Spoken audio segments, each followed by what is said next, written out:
ഞാൻ ഈ വീട്ടില് ആവശ്യമില്ലാത്ത കാര്യങ്ങൾക്ക് ബഹളം വെക്കുന്നവനും കുഴപ്പക്കാരനുമൊക്കെ ആണെന്നാണല്ലോ താൻ പറയാറ്. ആ, ഇപ്പൊ എന്താണോ തനിക്ക് തോന്നുന്നത്? ഇപ്പൊ ഉണ്ടായ ഈ പ്രശ്നങ്ങളിൽ ഞാൻ സംസാരിച്ചത് ശരിയാണോ തെറ്റാണോ? എടോ, തന്നോടാ ഞാൻ ചോദിച്ചേ. ഇപ്പൊ സാറ് ചെയ്ത ശരിയാ. ഓ, എന്റെ ദൈവമേ, മഹാഭാഗ്യം. എന്തൊരു അഹങ്കാരമായിരുന്നു സാർ. ആരെങ്കിലും പറഞ്ഞ അനുസരിക്കുന്നുണ്ടോ? മനുഷ്യർ ഇങ്ങനെയൊക്കെ പെരുമാറുവോ? മോളെ നന്ദിനി, ആ മുതൽ വന്ന് കേറിയപ്പോ തന്നെ അവക്കുള്ള മാർക്ക് ഞാൻ ഇട്ടതാ. അപ്പൊ തനിക്കായിരുന്നു സംശയം. ആ, അതുകൊണ്ടായിരുന്നല്ലോ Haritha madam, Haritha madam, Ranjith sir, Ranjith sir എന്നൊക്കെ പറഞ്ഞു നടക്കുന്നേ. എടോ, താൻ 100 ദിവസം കൊണ്ട് കണ്ടുപിടിക്കുന്ന ഒരു കാര്യം ആദ്യ കാഴ്ചയിൽ തന്നെ ഞാൻ കണ്ടുപിടിച്ചിരിക്കും. മനസ്സിലായോ? അല്ല സാർ, ഞാനൊന്ന് ചോദിക്കട്ടെ. ഇവര് സാധാരണ ഡ്രസ്സൊക്കെ പുറത്തു കൊടുത്തല്ലേ കഴിക്കുന്നേ? അവിടെ എത്രയോ ആളുകളുടെ ഡ്രസ്സ് ഒരുമിച്ചിട്ടാ കഴുകുന്നേ. അതിനൊന്നും ഇവർക്ക് കുഴപ്പമില്ലേ? എടോ, താനേ ചില 5 സ്റ്റാർ ഹോട്ടലുകളിൽ ജ്യൂസ് കൊണ്ടുവരുന്നത് എങ്ങനെയാന്ന് കണ്ടിട്ടുണ്ടോ? ആ, പിന്നെ ഞാൻ എപ്പോഴും ഭക്ഷണം കഴിക്കുന്നത് 5 സ്റ്റാർ ഹോട്ടലിൽ നിന്നാണല്ലോ. അത് വിട്. കണ്ടിട്ടില്ലെങ്കിൽ ഞാൻ വ്യക്തമായിട്ട് പറഞ്ഞുതരാം. എടോ, അവരെ സാധാരണ ജ്യൂസ് കൊണ്ടുവരുന്ന പോലെയല്ല കൊണ്ടുവരുന്നത്. ആ ജ്യൂസിന്റെ ഗ്ലാസിന് ഒരു കവർ ഉണ്ടാവും. എന്ന് പറഞ്ഞാ ജ്യൂസ് നമുക്ക് കാണാനേ പറ്റില്ല. നമ്മളത് സ്ട്രോ ഇട്ടിങ്ങനെ വലിച്ചു കുടിക്കും. അകത്ത് ജ്യൂസ് എടുത്തവൻ, അത് വെട്ടിയവൻ, ജ്യൂസ് അടിച്ചവൻ, ഇവരൊക്കെ ഏത് ജാതിയാ ഏത് മതമാണെന്ന് ആർക്കറിയാം? അവർക്ക് വൃത്തിയുണ്ടോ വൃത്തിയില്ലേ? ഇതൊന്നും ഒരാൾക്കും പ്രശ്നമല്ല. കാരണം നമ്മളിരിക്കുന്ന ഒരു ഗംഭീര സ്ഥലത്താ. നേരെ മറിച്ച് ഇതേ ആള് പോയി ഒരു തെരുവിലുള്ള കടയിൽ ചെന്ന് ഒരു ജ്യൂസ് കുടിച്ചു നോക്കട്ടെ. കയ്യിൽ കിട്ടുന്ന ഗ്ലാസ് സൂക്ഷ്മദർശിനി വെച്ച് നോക്കും. ആ ജ്യൂസ് അടിച്ചവനെ സ്കാനിങ് നടത്തും. എന്നിട്ട് അവന്റെ രൂപവും ജാതിയും പറയും. എടോ, അതാണോ സത്യത്തിൽ ഇവിടെ നടക്കുന്നത്? ഇതിനുള്ള പരിഹാരം എന്താണെന്നറിയോ? എന്താ? ആ, അഹങ്കാരം കാണിക്കുന്നത് എപ്പോഴാണോ ആ സമയത്ത് ചെകിട്ട് അടച്ചൊരെണ്ണം കൊടുത്താൽ മതി. എടാ, തന്റെ ഡ്രസ്സും അവളുടെ ഡ്രസ്സും ഒന്നിച്ചിട്ടതിന് അവള് തന്നെ ചീത്ത പറഞ്ഞ നിമിഷം താൻ അത് ചെയ്തിരുന്നെങ്കിൽ അവിടെ തീർന്നേനെ. ഞാനോ? ഞാൻ അവരെ തല്ലാനോ? നല്ല കാര്യേ. അങ്ങനെ വല്ലതും ഞാൻ ചെയ്തിട്ടുണ്ടെങ്കിൽ പത്മ മേഡം എന്നെ കൊത്തി അരിഞ്ഞ് കറി വെച്ച് സാറിനെ കൊണ്ടുതന്നെ തീറ്റിക്കും. ആ, ഇതാ കുഴപ്പം. എടോ, ഈ പേടി ഉള്ളിലുണ്ടെന്ന് അറിയാവുന്നതുകൊണ്ടാ അവളിത് കാണിച്ചത്. എടോ, പക്ഷെ താൻ പേടിക്കണ്ട. അവക്ക് ഞാൻ ഓങ്ങി വെച്ചിട്ടുണ്ട്. ഇനി എന്റെ നിയന്ത്രണം വിട്ടാലേ അവളെ പെണ്ണാണെന്നൊന്നും ഞാൻ നോക്കൂല. ആ, അവളെ തല പിടിച്ച് ഭിത്തിയിൽ ഇടിച്ചു. അയ്യോ, വേണ്ട സാർ. എടോ, സത്യം പറ, തനിക്ക് ഈ മനസ്സിൽ ദേഷ്യം എന്ന് പറഞ്ഞ സാധനം തോന്നില്ലേ? ഒരു വൈരാഗ്യം തോന്നില്ലേ? എടോ, എന്തെങ്കിലുമൊക്കെ ചെയ്യണമെന്ന് തോന്നില്ലേ? ഏതാണ്ടൊക്കെ തോന്നുന്നുണ്ട്. ആ, അങ്ങനെയാണെങ്കിൽ താൻ തന്റെ അഭിമാന ബോധം ഇപ്പോഴാണ് കാണിക്കേണ്ടത്. എങ്ങനെ? എടോ, താൻ പോയി അവളുടെ ഡ്രസ്സുകളുടെ കൂടെ കിടന്ന് തന്റെ ഡ്രസ്സുകൾ എടുക്കുക. എന്നിട്ട് അവള് ചെയ്ത പോലെ തന്നെ വീടിന്റെ ഉമ്മർത്തിട്ട് നമുക്കൊന്നും കത്തിച്ചു കളയാം. എങ്ങനെ? ഓ, എടോ, താൻ വാ ഇങ്ങോട്ട് വാ.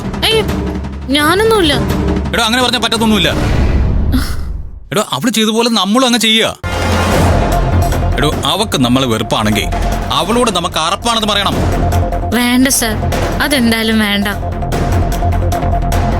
അവര് കുറച്ചു നാളല്ലേ ഇവിടെ കാണൂ. എന്തെങ്കിലുമൊക്കെ കാണിച്ചിട്ട് പോട്ടെ സാർ.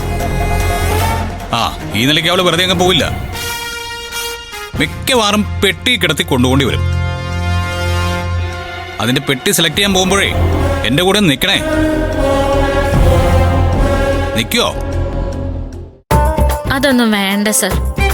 അവര് കൊണ്ടുവന്ന പെട്ടിയും പാക്ക് ചെയ്ത് അവരങ്ങ് പൊയ്ക്കോളുമല്ലോ. പിന്നെ നമ്മളായിട്ട് പെട്ടിയും സെലക്ട് ചെയ്യണ്ട, പാക്ക് ചെയ്യാനും നിൽക്കണ്ട. ഓ, എത്ര അടി കിട്ടിയാലും ഒരു മാറ്റവും ഇല്ല.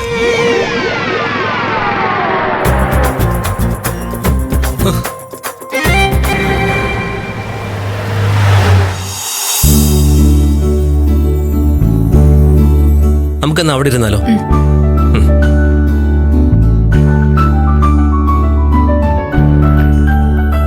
പ്ലീസ്.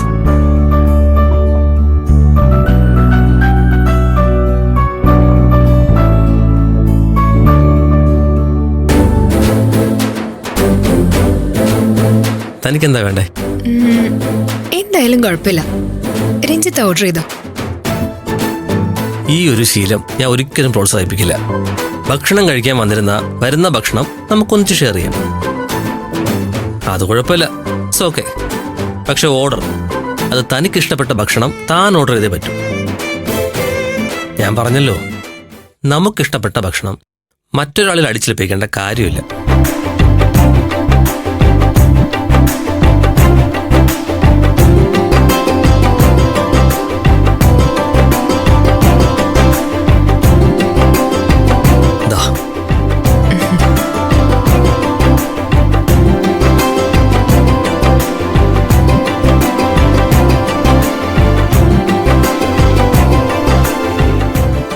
ഇത് വാങ്ങിയാലോ?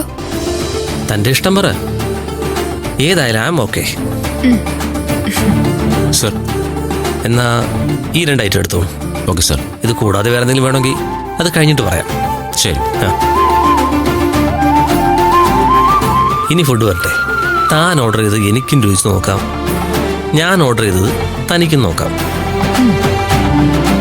ഈ തുല്യത എന്നൊക്കെ പറഞ്ഞ് വെറുതെ നടന്നിട്ട് കാര്യമില്ലല്ലോ. തുല്യത നമ്മൾ മനസ്സറിഞ്ഞുണ്ടാക്കേണ്ടതാണ്. We are equal to me. അങ്ങനെയാണ് എൻ്റെ കൺസെപ്റ്റ്.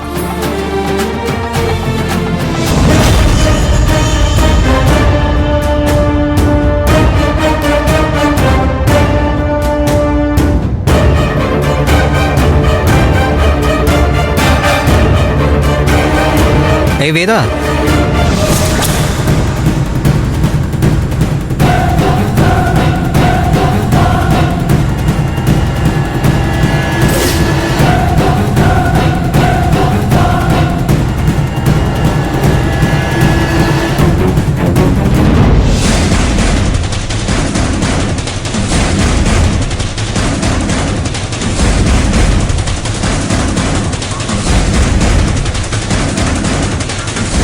എടാ താനിത് എവിടെയാണ്? ഞാൻ ഒരുപാട് തവണ തന്നെ കോൾ ചെയ്തല്ലോ, കുറേ മെസ്സേജ് അയച്ചു. അല്ല, താനെന്താ മറുപടി ഒന്നും അയക്കാതിരുന്നേ? ആദിത്യ, ഇതെന്റെ അമ്മാവന്റെ മകനാ, രഞ്ജിത്ത്. രഞ്ജിത്ത്, ഇത് ആദിത്യൻ. അതെ. കോളേജിൽ എന്റെ സീനിയർ ആയിരുന്നു. ഹായ്. ഹായ്. ആ വേദ, നമ്മുടെ ക്യാമ്പസ് ജീവിതം അത്ര പെട്ടെന്ന് മറന്നു കളയാൻ പറ്റുമോ എനിക്ക്? എത്ര ഓർമ്മകളാ. സത്യം പറഞ്ഞ ഞാനിപ്പോഴും ആ സ്പെറ്റിൽ നിന്ന് മാറിയിട്ടില്ല. Okay Ranjith, you continue. Okay, thank you.